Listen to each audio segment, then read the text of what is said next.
Anakku sayang. Ini mama. Ini mama sayang. Ini mama Lona. Baru kau chat mama Lona. Baru kau telepon mama. Aku melawan papa kau bilang. Aku melawan papa kau bilang saya Magelang. Pulang kau dari Magelang. Nah kayak gini kan dapatkan. Aduh anakku. Anakku menjerit kau. Lagi dia jeritanmu itu anakku. Lagi dia jeritanmu itu sayang. Ini aku mama sini Magelang mama. Aku nanti nyusul mama. Aku nanti nyusul mama. Aku udah diizinkan bapak kesayanganmu itu. Bapak kesayanganmu itu mana? Mana?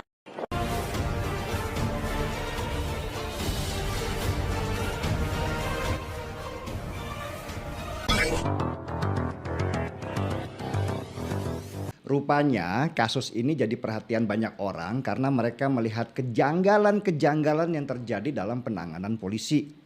Mulai dari anehnya cerita yang keluar secara resmi dari kepolisian, anehnya proses penindakan, sampai ketidakpercayaan keluarga korban atas meninggalnya anak mereka dengan banyak bukti-bukti ganjil.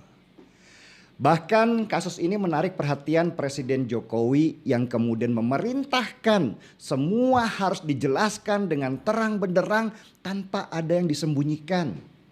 Menko Polhukam Profesor Mahfud MD juga secara terang-terangan mengatakan bahwa kasus penembakan sesama polisi ini banyak banget kejanggalannya. Kapolri juga turun tangan langsung mengambil alih konferensi pers supaya bolanya tidak menjadi semakin panas dan liar. Kasus penembakan yang menewaskan seorang anggota polisi oleh seorang polisi itu memang banyak janggalnya. Banyak detail-detail peristiwa yang gak cocok ketika dibenturkan dengan bukti dan saksi. Seperti misalnya ketua RT yang mengaku tidak mendengar suara tembakan. Padahal dalam cerita resminya di sana terjadi tembak-menembak yang seru dan akhirnya menewaskan satu orang. Bahkan ada lagi cerita seru dari ketua RT yang tinggal di TKP juga semakin menghangatkan cerita bahwa ada gerakan dari kepolisian untuk menutupi kejadian ini dari publik. Seperti penggantian CCTV di kompleks. Apakah penjelasan ketua RT itu benar? Belum tentu juga, karena harus melewati proses pemeriksaan dan penyelidikan dulu sebelum akhirnya mengambil keputusan. Karena itulah transparansi untuk membuktikan apa kejadian sebenarnya, siapa yang bersalah harus segera dilakukan. Nggak perlu lagi menyembunyikan sesuatu supaya kerusakan tidak menjadi semakin besar. Dan jangan lagi berpandangan bahwa masyarakat kita itu masih pada bodoh. Arus informasi yang begitu luas membuat sudah banyak orang pintar dalam memilih mana informasi yang benar dan mana yang kamuflase. Berikan sajalah fakta-fakta yang masuk akal, dikawal oleh lembaga-lembaga independen supaya kepercayaan terhadap institusi semakin kuat.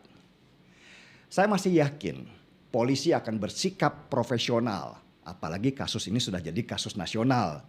Nggak ada lagi alasan untuk menutup-nutupi kasus ini untuk melindungi seseorang meskipun itu saudara sendiri. Kita tunggu saja penyelidikan yang sedang berjalan dan nggak usahlah terlalu liar memainkan teori konspirasi yang juga nggak jelas kebenarannya. Saya masih percaya Polri. Inilah masa institusi ini sedang diuji. Masih banyak anggota-anggota di sana yang memang niatnya berjuang dan berperang sebagai alat negara.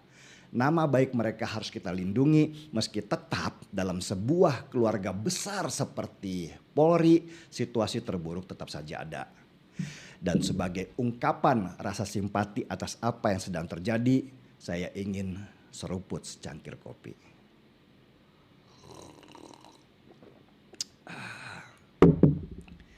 Gaspol.